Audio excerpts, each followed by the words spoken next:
Okay, so last time we were here,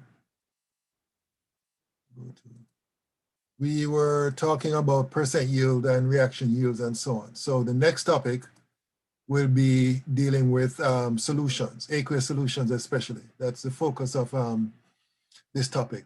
We all know what a solution is. It's a homogeneous mixture of two or more substances. And usually we can identify two parts to a solution.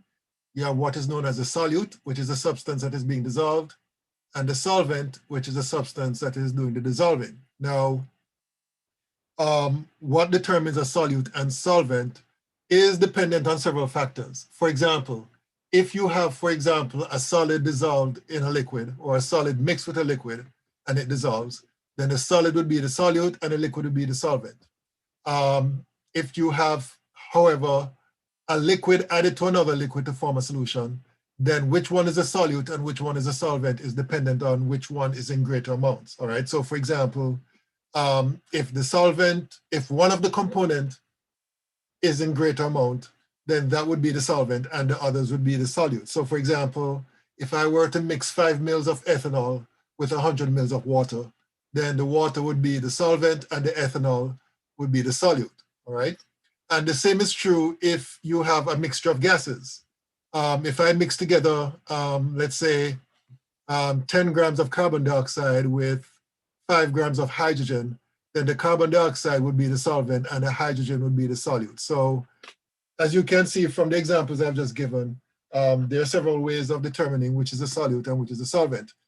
In aqueous solutions, in the vast majority of cases, water would be the solvent, unless you're dealing with another liquid being added to it, and that liquid is in greater amount, in which case that liquid would be the solvent. So in the cases that we'll be dealing with in this chapter, pretty much water would be the solvent and anything added would be the solute. Okay, so this leads us now to a discussion of how we determine what is called the concentration. Let me see if I can move this up a bit. Okay, I don't know what's going on here. Okay, so let me go back to this. Okay, so there are several ways of expressing the concentration, but basically the concentration can be expressed as the amount of solute that is present divided by the amount of either solvent or solution that is present in the mixture, all right? Now, the one way of expressing the concentration that we'll be focused on here is called the molarity, all right? The molarity by definition is the moles of solute divided by the liters of solution. The moles of solute divided by the liters of solution. And based on this equation, we can come to the conclusion that the units of molarity can be expressed as, write it down here, sorry, moles per liter or moles liters to the -1. However, we can also use this symbolism here to represent the units of molarity. So M, uppercase, is equal to moles per liter or moles liters to the -1. And to be more specific, in some textbooks, you'll see that this M is actually expressed in italics, all right? So that's basically the unit of molarity, all right? So the molarity of a solution is the moles of the solute divided by the liters of the entire solution, all right? So that's the definition of molarity. So just to give you some examples of molarity for different solutions, here we have a solution of 0.1 m sodium chloride solution. And this solution was made by dissolving 0.05 moles of sodium chloride in 500 mils of water. So if you want to calculate the concentration of this solution, let me squeeze it up here, it would be 0.05 moles divided by 500 mils, but you have to convert that volume from mils to liters, so it's 1 liter over 1,000 mils down here, and that will give you the molarity, which is 0.1 mole per liter, all right, or 0.1 m, all right? So that's basically how you calculate the molarity of a solution if you're given the moles of the solute that is present and the volume of the solution that is present. But please note that the volume of the solution has to be converted to liters if it's not already expressed in liters, which is what I did right here. All right. So that's basically how we determine the molarity of a solution in this kind of situation. Now, another example is given here. Now, in this case, it's the same solute, same solvent, but this time it's a 5 molar solution. And in this case, we dissolve 5 moles of sodium chloride in 1.0 liter of water. So in this case, it's very easy to calculate the molarity. We divide the 5 moles of sodium chloride by the 1.0 liter of water, and that will give you the molarity, which is 5M sodium chloride solution.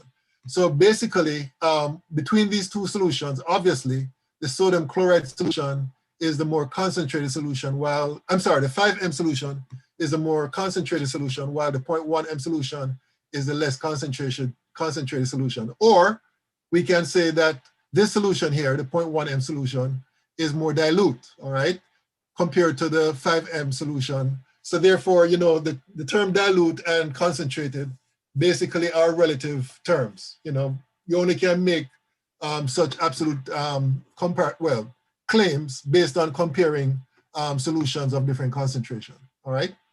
Okay, so that's basically some introduction to the whole concept of molarity. So based on what we have covered so far, we should be able to do these examples. So I'm going to get out of this. And what I'm going to do is copy this question first. And I'm going to create a new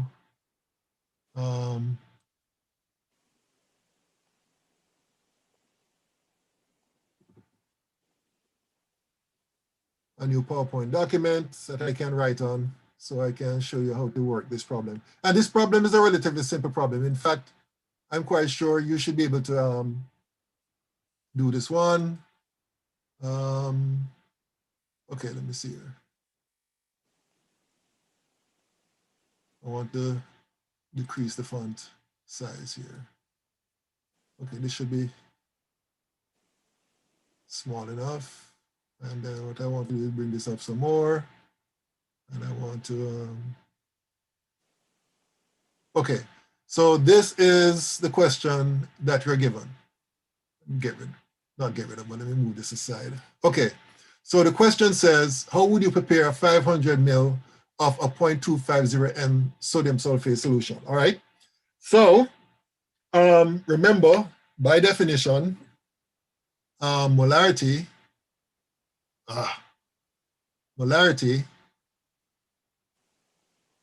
is equal to moles of solute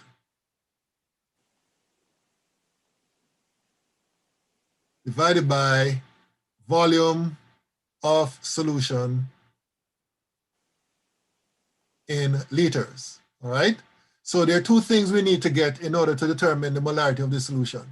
We need to get the moles of solute, and we need to get the volume of the solution. So let's start off with the volume of the solution in liters, specifically, right? Now, based on the information provided, how would you determine the volume of the solution in liters? Anybody?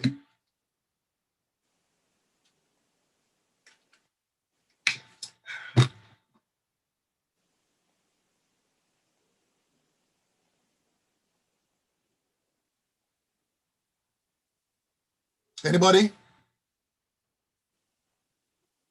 You're given the volume in mils. How would you get the volume of the solution in liters? This should be a very easy exercise. By 1,000. Right, you divide the volume in milliliters. Whoops, sorry. Okay, why is this not? Okay, so you divide 500 milliliters by 1,000, and this is the way you go about doing it. 1 liter over 1,000 mils, and that will give you 0.500 liters. All right, so this will be the volume of the solution. Okay, so the next question I have for you is, how do you determine the moles of the solute?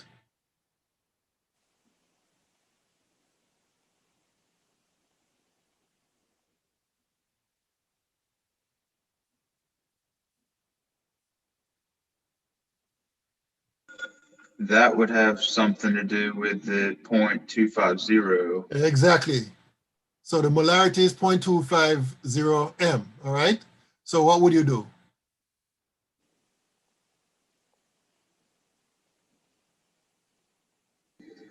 Put 0.25 m over 0.500. Uh-uh. How would, okay, let me ask you this, and this is a straight up math question. Based on this equation here, let me put this equation in the box, right? Based on this equation here, how would you rearrange it to solve for the moles of solute? You know the molarity and you know the volume of the solution. So how would you rearrange it so that you get the moles of solute on one side of the equation by itself? You multiply by your volume and move it across to the other side. You multiply the volume by what?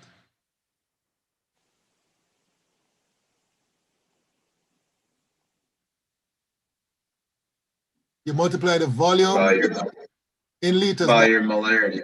by the molarity, exactly. So we put the 0.500 liters here, multiplied by the molarity, which is 0.250 moles per liter. So the liter units cancel out, and that gives you the moles, right? However, and this is something that you need to recognize, there's no way of measuring the moles of the amount of substance directly. What you can do, however, is determine the mass in grams. So that means that we need to multiply this by a conversion factor, which converts from moles to grams. In other words, this factor needs to have a mole value down here as the denominator and a gram value up here as the numerator. So my question to you is this: what would be the conversion factor that you would use here to convert the moles of the sodium phosphate to the grams of sodium phosphate?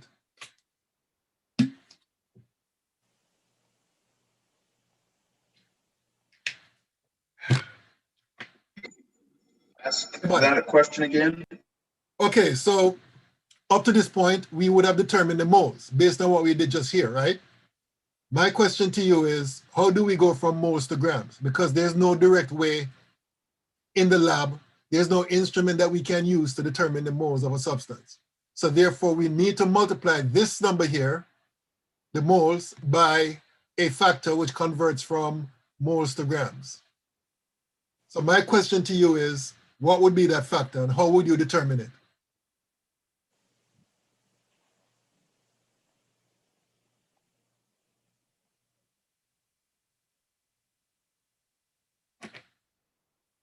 Let me give you a little hint. Let me scribble something here.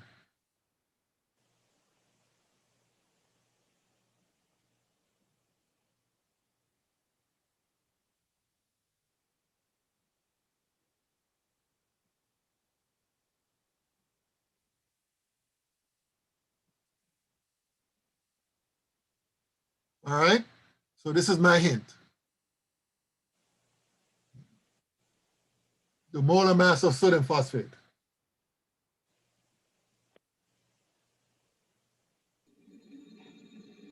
Would you put that on the bottom, and when you multiply 500 by, or 0.500 by 0.250, you put that for your grams? Okay, so so what exactly would you put down here as the denominator? The molar mass of sodium phosphate. You sure about that? What's the definition of the molar mass? Anybody? The molar mass of any compound, the definition is what?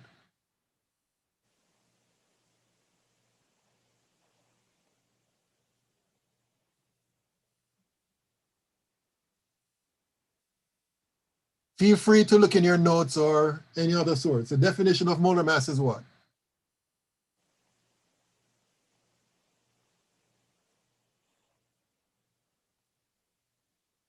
The mass of a sample divided by the amount of substance. I'm sorry, repeat that?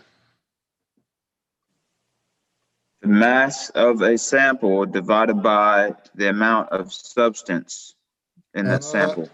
You're partially right. The mass of the substance divided by the moles of the substance, not the amount, the moles specifically, right?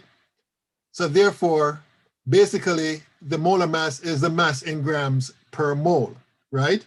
So therefore, down here, you should have 1 mole up here, and up here, you should have the numerical value of the molar mass. So how do we get that?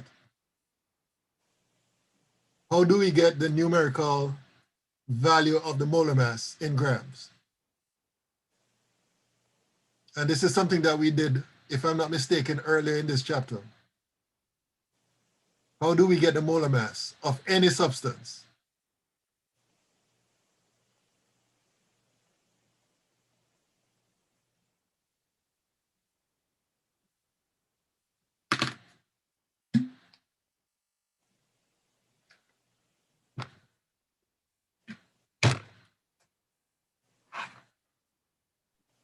You just see how many, you just put how many grams are in a mole.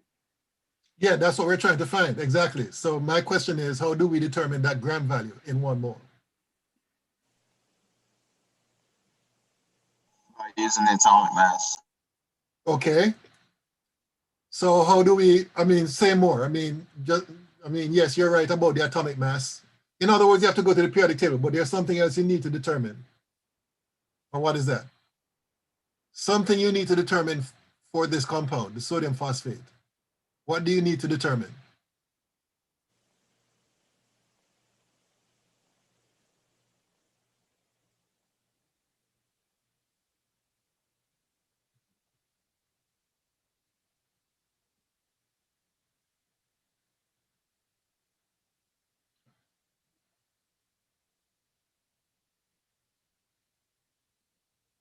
Come on, guys, you guys should know this.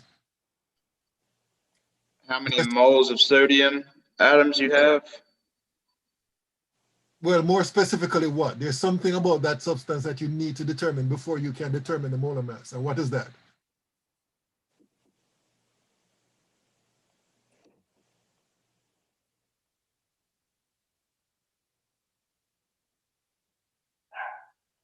You're gonna need the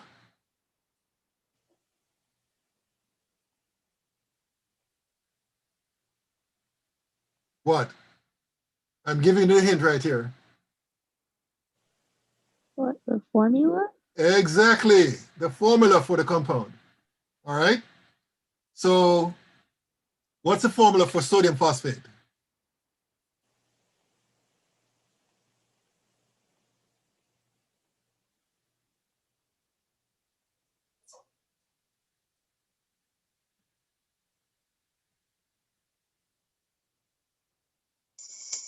Na3PO4.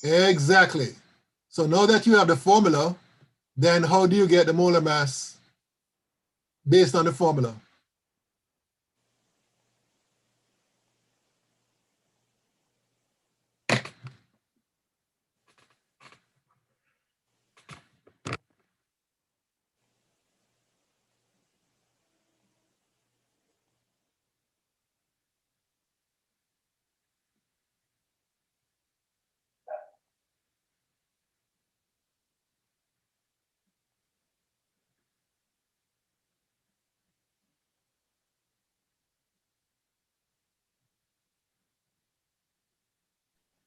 Would you add the atomic mass? Right. Yeah, the atomic masses of the 3 sodiums, the 1 phosphorus, and the 4 oxygen. All right. Since I'm lazy, I'm going to use my molar mass calculator.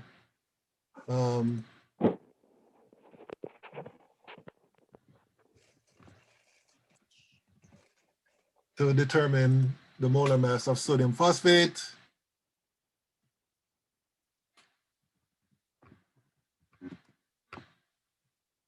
So according to this, 163.94 is the molar mass. So I'm going to put that right here, 163, whoops. I'm going to put 163.94 grams, all right? And the mole units here and here will cancel out. So when we do that, let me do that on my calculator. 0.5 times 0.250 times 163.94. And the answer I got is, how many sig figs? 20.5. 20.5 grams of sodium phosphate, all right? So that's a mass of sodium phosphate that is needed in order to make this solution. However, we're not finished with answering this question yet, because look at how the question is worded. What was the number you divided by? Oh, this is just one right here. Okay, so just one. Yeah, because remember, this is the molar mass. This is the mass in grams for 1 mole of the substance, the sodium phosphate.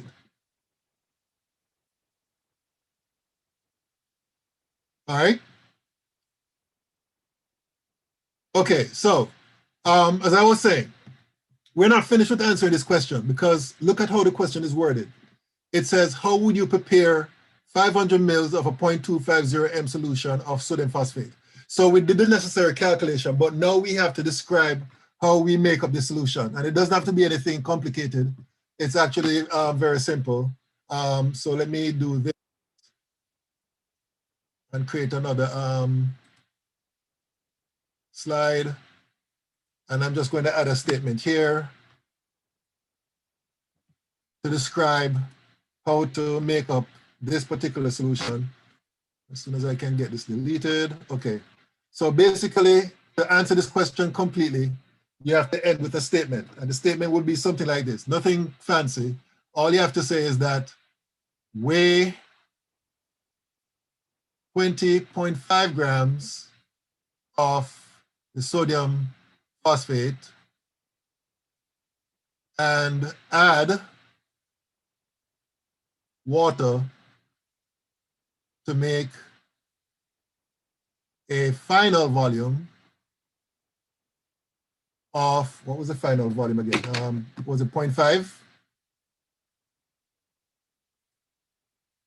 Let me see here.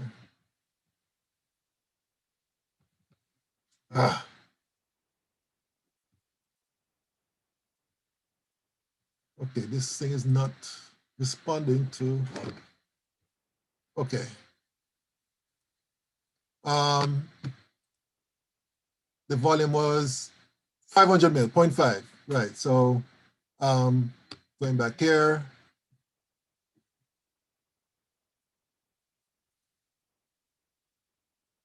So to complete this sentence, to make a final volume of 500 mils of solution. All right, so you have to include that statement in answering a question of this type. And this is very important for you to recognize when it comes to making up solutions of particular molarity, right? This would be the correct way of expressing it. Now, what would be incorrect is if I said add 20.5 grams of Na3PO4 to 500 mils of water. This would be incorrect, right? And the reason why it would be incorrect is because you need to make sure that the final volume of the solution is 500 mils. If you add 20.5 grams of this substance to 500 mils, there's no guarantee that the final volume will necessarily be equal to 500 mils. In fact, in this particular situation, it's more likely that the final volume would be greater than 500 mils. So it's very important that you're careful, it's very important that you're careful about how you word your final answer or the second part of your answer. You weigh the amount of solute that you need, and then you add water to make a final volume of 500 mils, all right? Okay, any questions about this particular example? Any questions? Okay, no questions, so let's move on to the next example. Okay, so this one has several parts. So let me copy all of this here. Control C. And let me put this Let me insert another slide and put those questions. Okay, you know what? Before I do that, let me make the font small. Okay. All right, I can make it bigger, but let me delete this first. And then let me make this a bit bigger. Let me see. I think that should be big enough. Okay, can you all see the question? I just want to make sure it's large enough for you guys to see. Yes. Okay, good. All right, so this question says, in an experiment, 15.0 grams of sodium hydroxide completely neutralizes 125 mils of a phosphoric acid solution. So the first question is to write a balanced equation for the reaction between the two reactants, all right? So how would you start by answering, how would you start answering question A? How would you go about writing the balanced equation for this reaction? Anybody?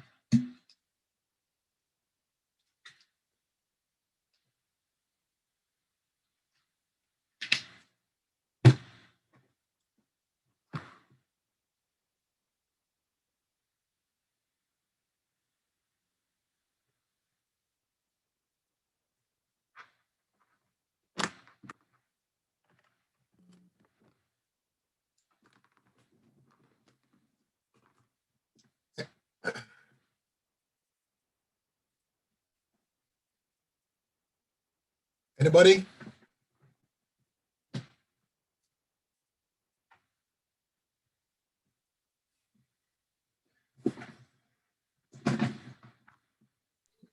Would you set up your NaOH to H3PO4 to balance it before you?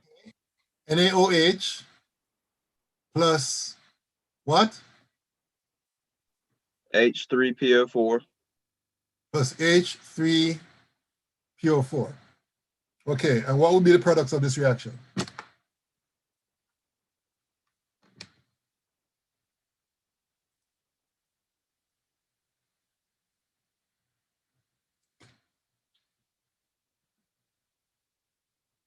What's the products of the reaction between an acid and a base?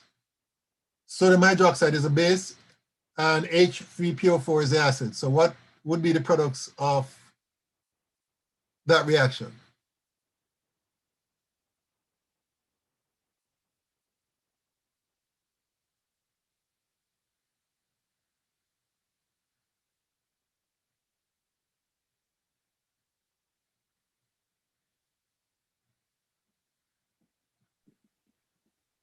Wouldn't it be water? Okay, one of the products would be water. And what would be the product? And salt? Okay, so what would be the formula for the salt? You're right, a salt would be formed. So what would be the formula for the salt?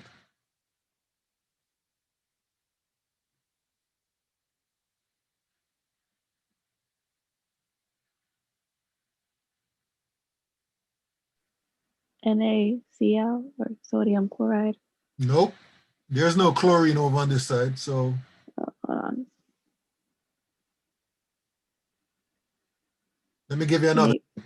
NaPO? NaPO, is that the complete answer? You're partially right. Let me just tell you that from now. You're partially right. But you need to figure out the correct formula for that product, for the salt. If I was giving you a test with this question, you will get 3 out of 4 points. Well, actually 2 out of 4 points because the equation is not balanced. So you need to figure out the formula for the salt.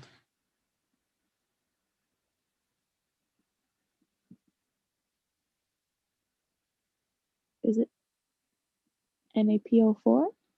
Okay. I'll probably add a half a point, but that is still not correct. You need something else.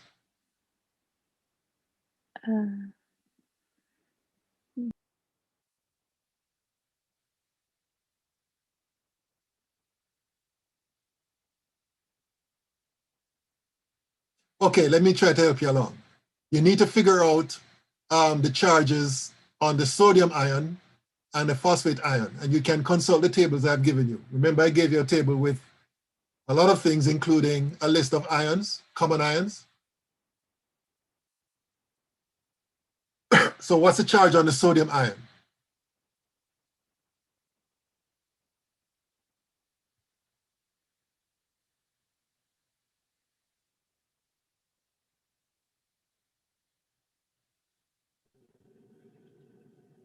Is it trisodium phosphate? Is that what we're getting at? Na3PO4? Right, the formula would be Na3PO4, exactly. Just to explain, since some of you may not remember or understand, the sodium has a +1 charge, if you look it up, and the phosphate ion has a -3 charge. So to get the charges cancel out, you're going to need 3 of these sodiums, right? So when you put the entire formula together, you're going to get that formula, Na3PO4, all right? Now that we have done that, we're still not finished with A because now we have to balance it. So how would you go about balancing this equation? You'd have to multiply your NaOH by 3 on the left side. Okay, and?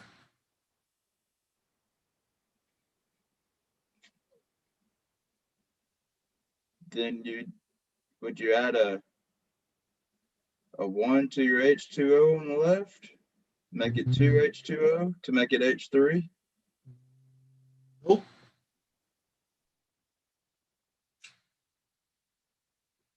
How many hydrogens do we have on the left side? We have 3 hydrogens here because of this 3, plus 3 here, which makes it 6. So what would you put here? Oh, wait. A 3. A 3, exactly. Yeah, 3. Okay, so now we have the balance equation. If you count up everything, you'll see that everything is balanced. 3 sodiums,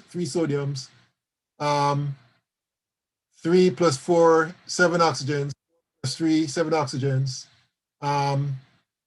Hydrogens, we have 6 on both sides and 1 phosphorus on both sides. So we have now answered the A part. So now that we have answered the A part, we can move on now to the B part, which says what is the molarity of the sodium, what is the molarity of the phosphoric acid solution? So to solve this, we don't know what the molarity is. In fact, we don't even know what the moles is directly, but we do know that we have 15 grams of sodium hydroxide, which completely neutralizes the phosphoric acid solution. So basically, we're going to start off with 15.0 grams of sodium hydroxide. And the first thing we need to do is convert it to moles. So to do that, we multiply by this conversion factor where we have 1 mole of sodium hydroxide above, and the molar mass of sodium hydroxide, which is 40.00 grams of sodium hydroxide, all right? So that's how we get from grams of sodium hydroxide to moles. Then we have to look at the mole ratio between the sodium hydroxide and the phosphoric acid, which is a 3-to-1 ratio based on the balanced equation, all right? And in fact, this is the reason why we need to have a balanced equation to begin with, because the balanced equation will give you the correct mole ratio, in this case, between the phosphoric acid and the sodium hydroxide. So the way we express it here is that we're going to put 3 moles of sodium hydroxide down here below and 1 mole of phosphoric acid above as the numerator, right? So when this cancels with this, we're going to end up with the moles of the phosphoric acid. But we're not finished yet because the question is not asking for the moles, it's asking for the molarity. And remember we said that molarity, let me write it here to remind you, is equal to moles of solute divided by volume of solution. All right? So basically, whatever the moles that we get here, we're going to divide it by the volume of the solution in liters. Let me put in liters here. Now you'll notice that they gave us the volume of the acid solution. Sorry about that. They gave us the volume of the acid solution in milliliters.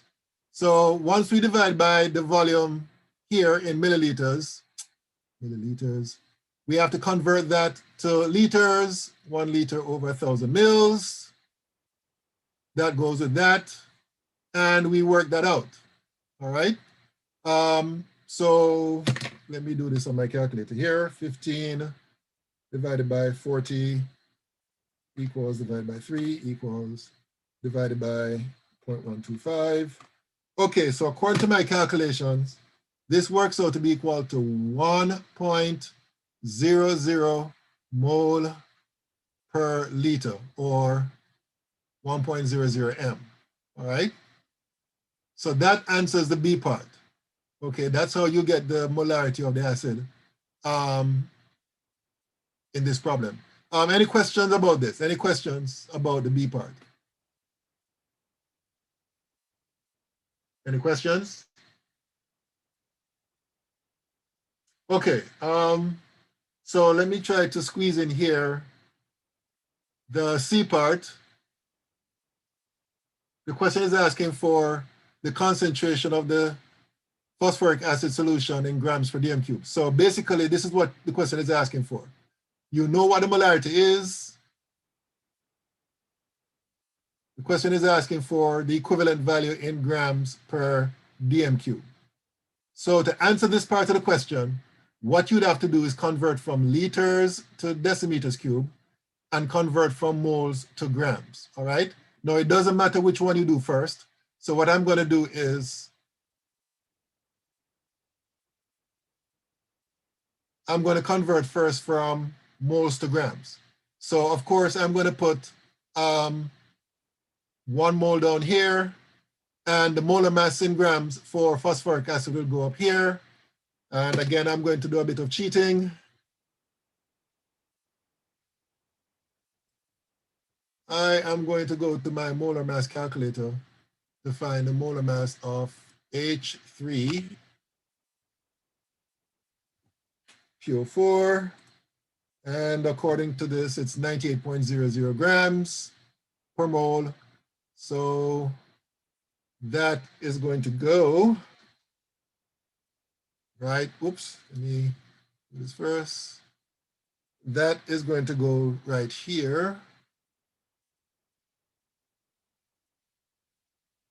98.00 grams. So the mole units will cancel out. And then now to go from liters to decimeters cube, that's very simple actually, because if you look it up in your tables, you see that 1 liter is equal to 1 decimeter cube, all right? So the liter units will cancel out. So your final answer, let me just put it right here, will be 98.0 grams per dm cube. So that's the answer right here. All right, so that basically is how you answer the C part. All right, any questions about that? Any questions about the C part? Any questions? All right, so to answer the D part, I'm going to create some space here. Let me go to my eraser and let me just start. Okay, what's going on here?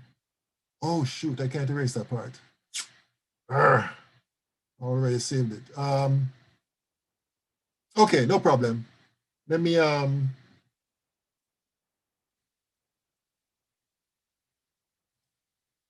create another slide.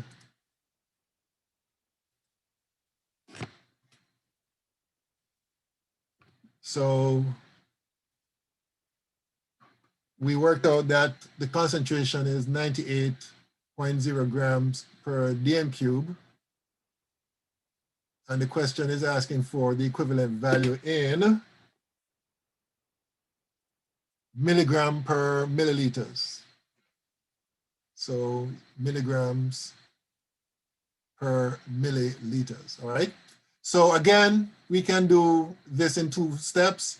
We can convert from grams to milligrams and convert from decimeters cubed to milliliters, all right? So the way we set this up, grams per dm cube, we're going to convert, I'm going to do the gram to milligram first. So we're going to have 1 gram down here, 1,000 milligrams above. So the gram units will cancel out.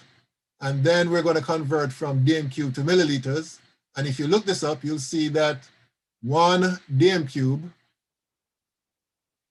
is equal to 1,000 milliliters. All right. So the dm cube units will cancel out. And also the 1,000 here and here will cancel out. So guess what? Numerically, the answer won't be different from what we started off. The answer is going to be 98.0 milligram per milliliters. So that's basically how we answer the D part. All right. Okay, any questions about this particular example? Any questions? The C part, I'm sorry, the D part. Any questions about the D part?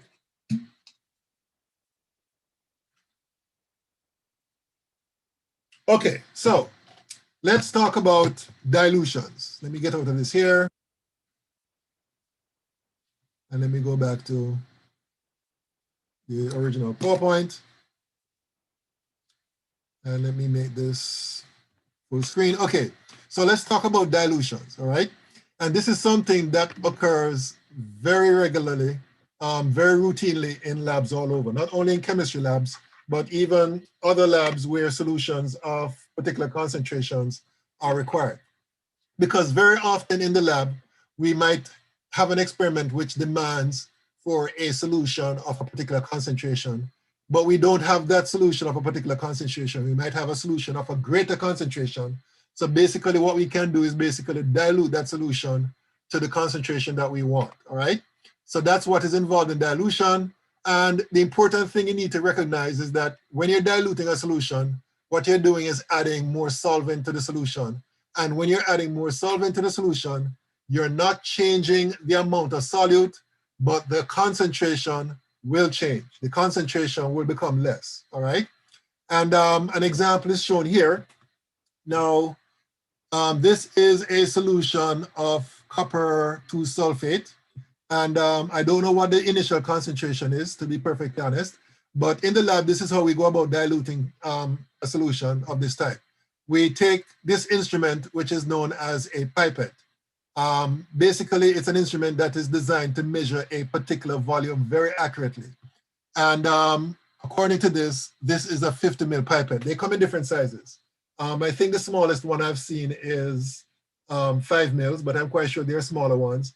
And then you can have the larger ones, which I think 50 mil is the largest size pipette I've ever seen, all right? So what this person, and let me just explain how the pipette works. So the pipette has a mark that is etched on the stem. And basically what you do is you dip the tip of the pipette into your solution, and then there's a suction pump that would be at the top of it. And you're going to pull up the liquid into the pipette until the meniscus gets to that mark. So when you get the meniscus up to that mark, then you know for certain that you have the amount of volume of copper 2 sulfate that the pipette is designed to measure. In this case, it would be 50.00 mils. This is a very accurately made piece of glassware. It registers or records the volume up to 2 decimal places. And just for future reference, if you're working in a lab, this piece of glassware, you do not subject it to any heat. So for example, normally we would dry glassware by putting it in an oven, but we do not do that in the case of a pipette, because if you put the pipette in an oven, as we all know, glass, like most other materials, will expand when you heat it and will cool when contract. And if you stick it in the oven and then you take it out afterwards, even though it contracts, there's no guarantee that it would contract to the original volume. And therefore you have basically destroyed the pipette in terms of its function.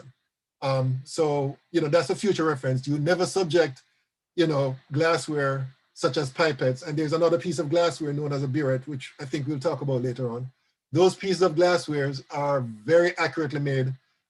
You don't put them in the oven to dry. You basically hang them up or you put them in a drawer and let them dry under normal room temperature conditions. Okay, so that's a bit of side information that you need to be aware of in your future lab practices. Okay, so as I was saying, 50 mils of the solution will be pulled up into the pipette, and then that is dispensed into another piece of glassware, which is known as your volumetric flask, all right?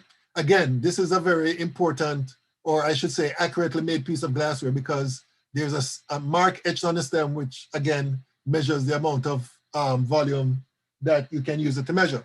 So what this person did was transfer the solution into the volumetric flask and then add water to that solution until the water gets up to the mark, which measures the final volume of the solution. All right.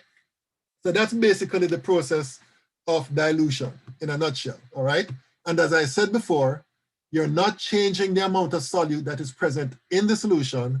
What you're changing is actually the total volume of the solution. So the volume of the solution that you started off here would be 50 mils, transfer it to the volumetric flask, and then you add water to get a larger volume, and therefore the resulting solution will have a lower concentration compared to the original solution that you started off with.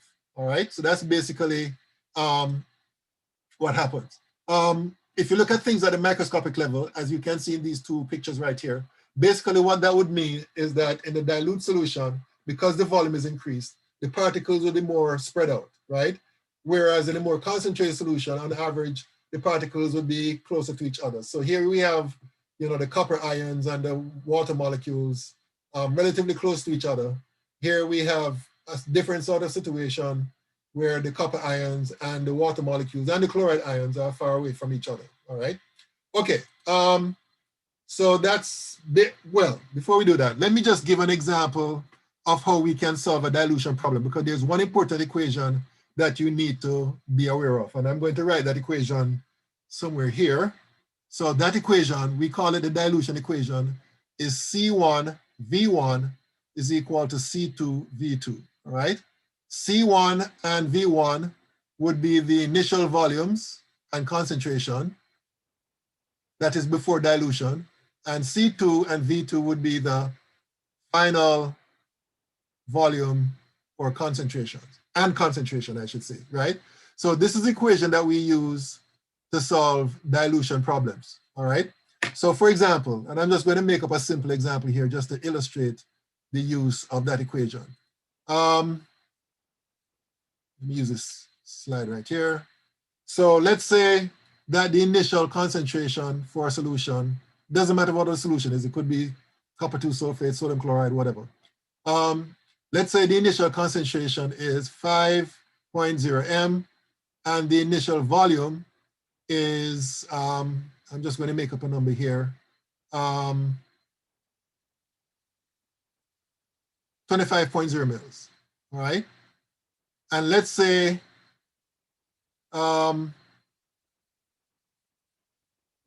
you want to make a solution where the concentration is 0.25 m, all right? So the question is, what would be the final volume, all right? So basically, remember the equation is C1 V1 is equal to C2 V2, all right? So if we rearrange this, we get V2 is equal to C1 V1 over C2. And we put the numbers in. So C1 is 5.0 m, V1 is 25.0 mils, divided by C2, which is 0.25 m. And you'll notice that the m units will cancel out here and here. So if I do the number crunching, 5.0 times 25 divided by 0.25, according to my, okay, wait a minute, something is wrong here.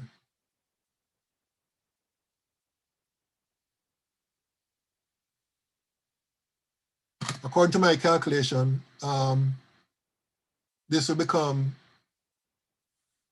hold on, wait a minute, what is this? Maybe I chose some wrong numbers here.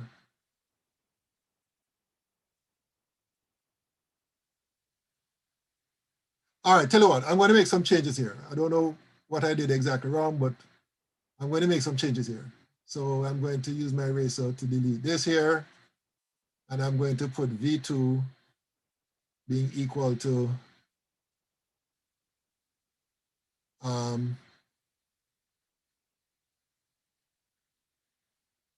That's what happens when you make up numbers. You sometimes choose the wrong ones to illustrate the point. Let's say that the final volume is 200 mils, all right? So let's say the question is, what is V1? So let me erase this here.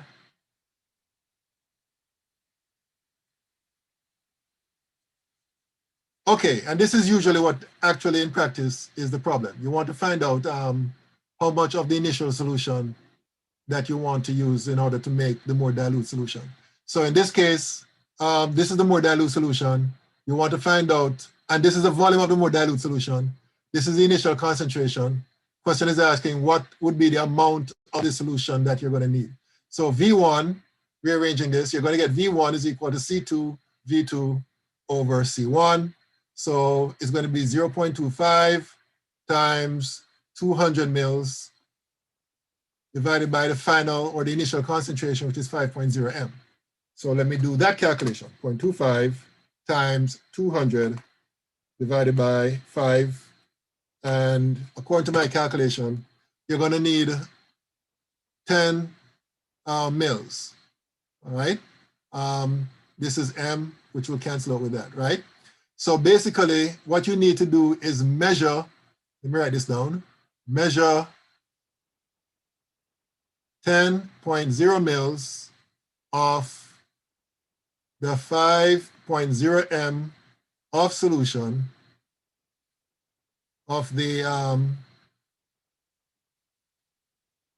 10, I'm sorry, measure 10.0 mils of the 5.0 M solution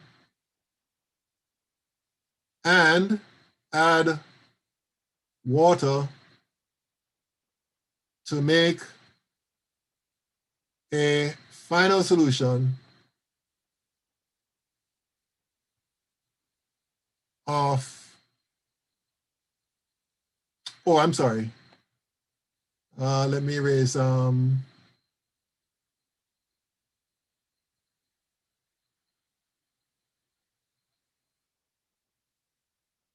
this here.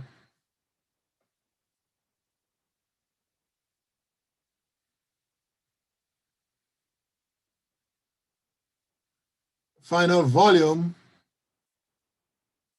of 200 mils.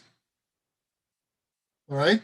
So this is basically how you'd describe making this solution based on the information that is given up here. All right. So that's basically how that is done. All right.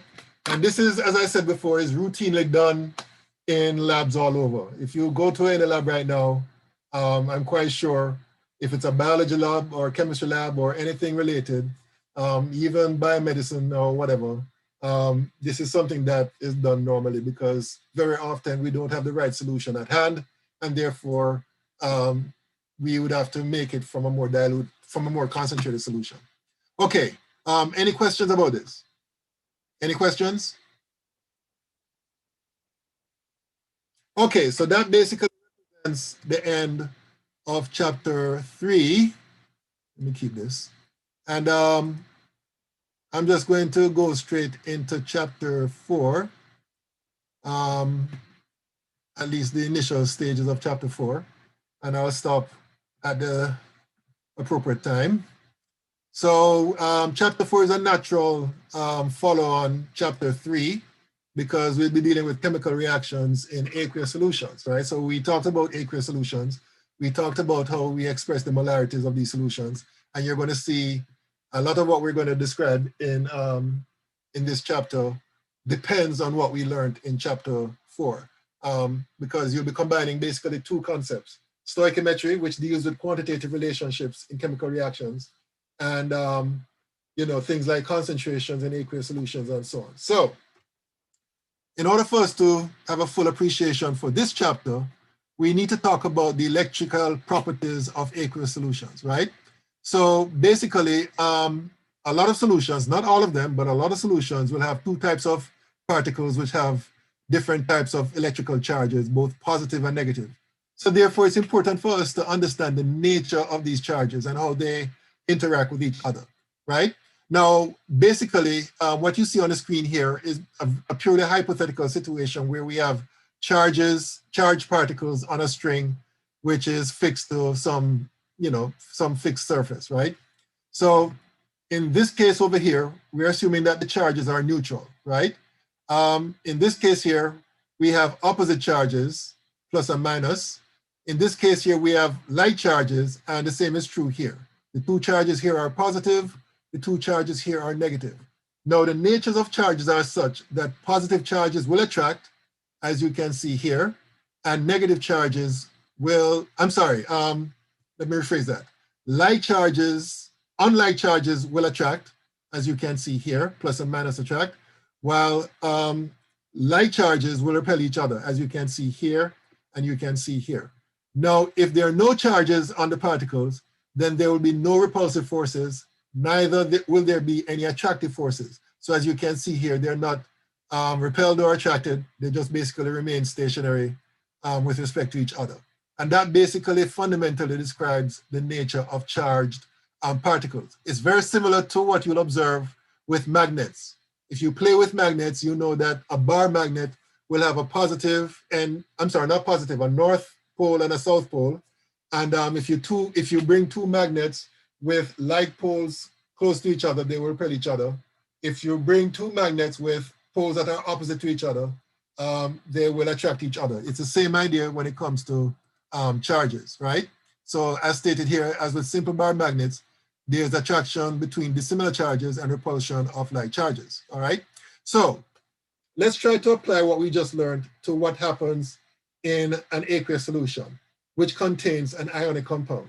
Now, I don't know if you learned this in your high school chemistry or introductory chemistry, but basically what you'll find is that if you have an ionic compound which is molten, and molten basically means that the compound is in a liquid state, all right? So you'd have to heat the ionic compound to a very high temperature, hundreds of degrees Celsius, right? In order to melt it.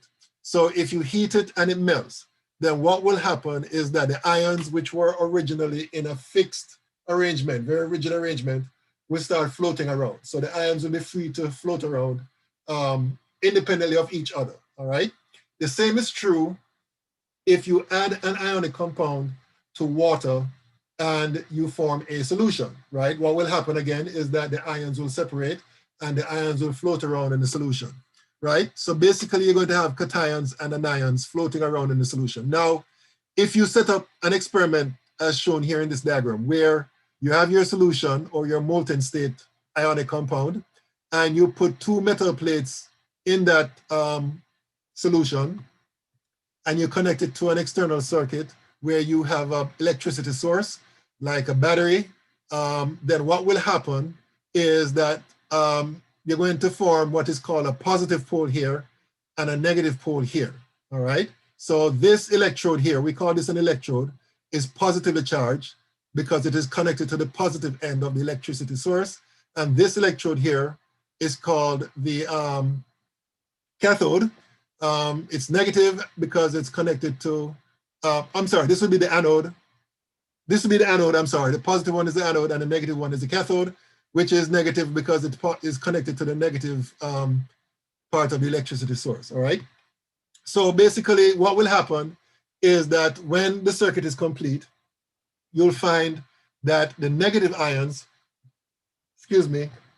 will be attracted to the positive electrode, the cathode, and the positive ions will be attracted, the negative ions will be attracted to the anode, and the positive ions will be attracted to the cathode, all right? And what you'll have as a result is that you have an electric current going through the external circuit here, which will be due to the movement of electrons in the electrical wires in the external circuit, while the electric current will be flowing through the solution due to the movement of the ions, all right? As I said before, the negative ions will be attracted to the anode, the positive ions will be attracted to the cathode, all right? So that's basically what will happen in a situation where the ionic compound is either molten or dissolved in water. This will not happen in a solution containing a covalent compound such as ethanol or acetone, because there are no ions present in those compounds, and therefore there will be no ions present in the aqueous solution of those compounds, all right? So that's what happens when you set up this kind of experiment where you have your electrodes connected to an external circuit, and those electrodes are immersed in an aqueous solution or a molten state of the ionic compound. Okay, so continuing in this discussion, just some definitions here. I don't think I made mention of this. The positive electrode is called the anode, and the negative electrode is called the cathode, right? The anode is positively charged, the electrode is the positively charged electrode, the cathode is a negatively charged electron, all right? So, as I said before, there are certain compounds which are solid in water but will not allow an electric current to flow through it. So we call these solutions non-electrolytic solutions or solutions of non-electrolytes, right? So an example shown here is methanol. Methanol is a covalent compound. It consists of molecules. It does not consist of ions, all right?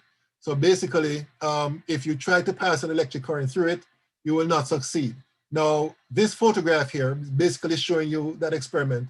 They included a part of the experiment, as a part of the experiment, they included a light bulb here, and these wires here are connected to an electricity source, which is not shown.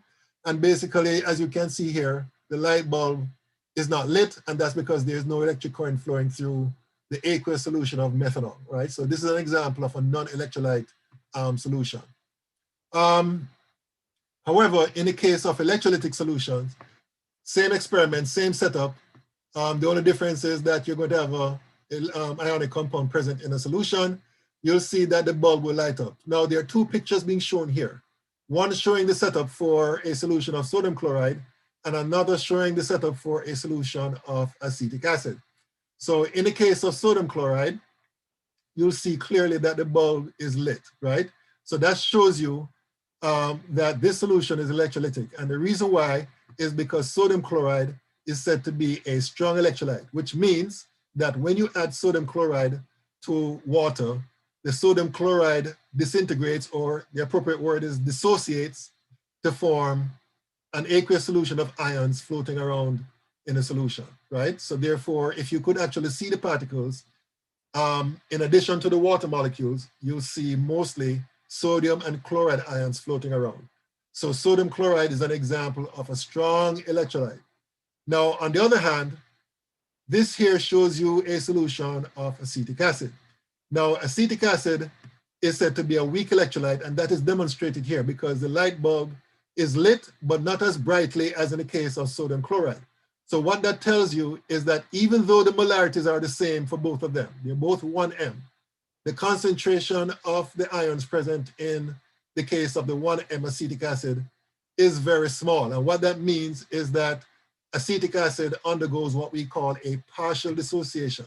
And therefore, acetic acid is said to be a weak electrolyte, right? It undergoes partial dissociation or ionization. And therefore, as a result, even though it conducts electricity, it is a poor conductor of electricity, all right?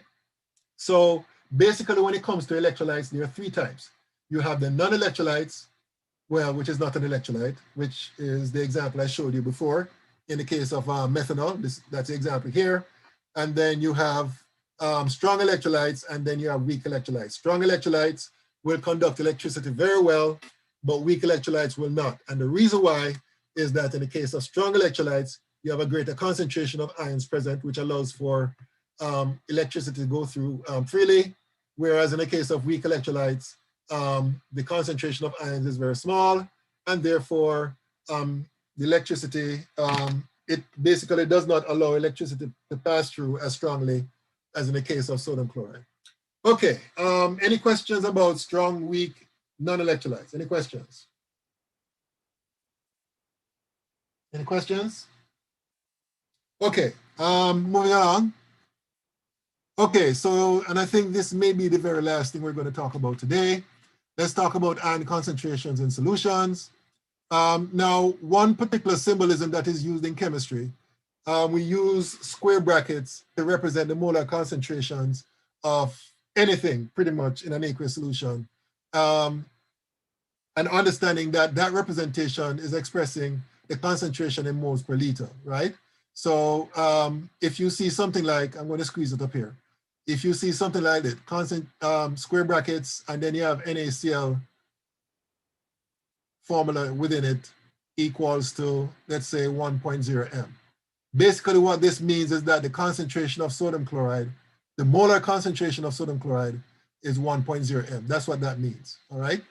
So that's what the square brackets are used to represent. It's used to represent the molar concentration of whatever is within the square brackets in mole per liter, all right?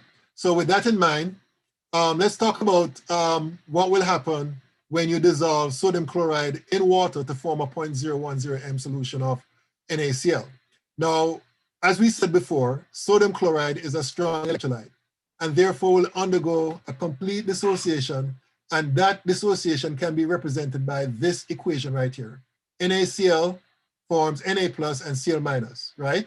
So as you can see in this equation, based on the stoichiometry, there's a 1:1:1 mole ratio between the solid sodium chloride and the sodium ions that are present. So therefore, if we're talking about a 0.010 m solution of sodium chloride, then that means that the concentration of sodium ions based on this equation would be 0.010 m, and the concentration of chloride ions would be 0.010 m, all right? And furthermore, we can say that the total concentration, let me write this here, total concentration of ions in this solution will be equal to 0.010 m plus 0.010 m, which would be equal to 0.020 m, all right? So that represents the total concentration when you add these two numbers to each other in that solution. That's the total concentration of the ions, all right? So that's one example. Here's another example. Let's say instead of sodium chloride, you have a similar concentration of a solution of sodium sulfate, all right?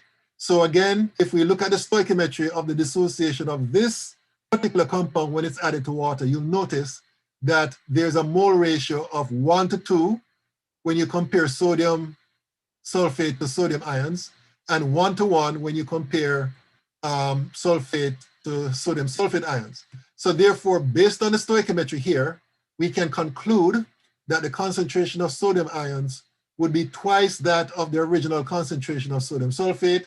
So therefore, the concentration of sodium ions would be 2 times 0.010, which gives you 0.020 m. Whereas in the case of the sulfate ion, it's a 1:1 ratio. So therefore, the concentration of sulfate ions would be 0.10 m. And therefore, in terms of the total ion concentration, let me squeeze that here. Total concentration of the ions in this case would be equal to 0.020 m plus 0.010 m, which would be equal to 0.030 m. And that would be the concentration of the ions, total concentration of the ions in this solution, all right? So this is just to show you the relationship between the concentration of the ions in a solution and the concentration of the entire compound in the entire ionic compound in the solution. So you're going to see that this will become important when you do certain calculations, all right? Any questions about this? Any questions? Any questions? Okay, moving along. I think this will be the very last thing we're going to discuss today. So if you understand the difference between strong and weak electrolytes, then you should be able to understand the difference between strong acids and weak acids, because it's based on the same principle of the extent of dissociation, right? So as you can see here, strong acids are acids that are completely ionized in water and are very good conductors of electricity, all right? So basically, a strong acid will undergo complete dissociation when they add it to water. And as a result, because you have a high concentration of ions, that solution will be able to conduct electricity very well. Weak acids, on the other hand, undergo only partial dissociation or ionization in water. And therefore, what you see in those solutions is that most of the particles would be the undissociated molecules, while the rest would be basically the ions, which would be in a very small amount. And therefore, as a result, because of the relative low concentration of these ions, that means that the weak acid will be a very poor conductor of electricity. And we met an example of a weak acid earlier, which was the acetic acid example that you saw in one of the pictures I showed you, all right? But let me just say something more about how we represent the dissociation of a strong acid and a weak acid. Now, in the case of a strong acid, as in the case of a strong electrolyte, we represent the dissociation. Now, the example I'm going to use here is hydrochloric acid. Hydrochloric acid is a strong acid. So therefore, when added to water, you're going to get a complete dissociation to form H plus aqueous and Cl minus, right? So in this case, you're going to have a high concentration of H plus and Cl minus. Now, in the case of a weak acid, such as acetic acid, you'll notice that the difference between how we represent the dissociation here and in the case of the weak acid is that in the case of the weak acid, we use this symbolism here, right? What this indicates is that the reaction is going back and forth, all right? Basically, we say that this reaction is reversible, right? So let me write down reversible here, all right? So what this tells you is that as soon as this reacts to form these products will react to come back to the original reactant, all right?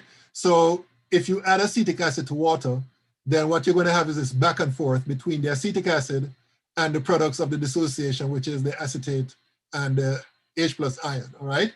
So as a result of this back and forth, the concentration of these two will be very low. So these two will have low concentrations, right? And therefore, this would be a poor conductor of electricity, right? So that's the difference between a strong acid and a weak acid. In the case of the strong acid up here, strong acid, the concentration of the ions would be very high, and therefore the acid will be able to conduct electricity very strongly. But in the case of a weak acid, the concentration will be of the ions will be very low, and therefore it will not conduct electricity very well, all right? So that's the difference between the strong acid and the weak acid. And unfortunately, I've written over this particular representation, but it's the same thing as what is shown here. This is just a ball and stick model showing you the original acetic acid molecule, and then when it dissociates, in fact, let me quickly erase, I'm sorry. Let me quickly,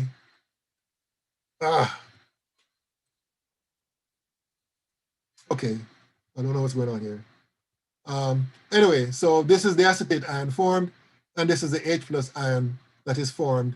But as I said before, the concentrations are so small that they can't conduct electricity very well. Okay, I'm going to stop here for today.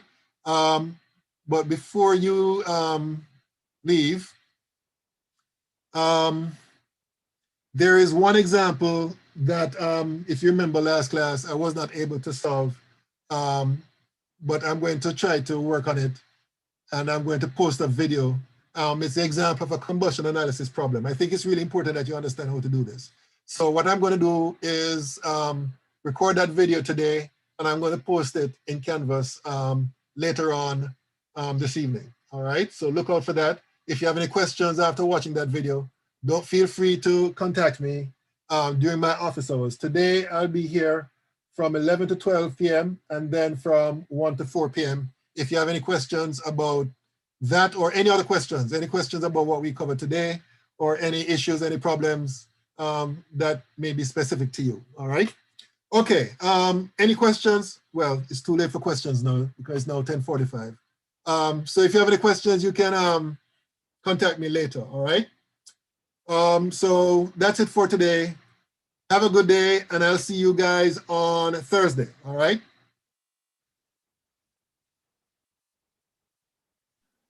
Wait, Mr. Nicely, Yes, ma'am. are you going to post the corrections to our quizzes? Yes. that's one of the things I plan to do today. In fact, I plan to, I'm not, of course, I'm at home now, so I plan to go to the Citrus campus and see if I can scan them and send them to you guys so that you guys can see it. I'm going to send you guys your graded work and also the answer keys. I'm going to post it in Canvas as well. So that's what I plan to do this evening. Okay, thank you. All right. All right. Any other questions before I jump off? Anybody? Nope. All right. See you guys on Tuesday. I'm sorry. See you guys on Thursday.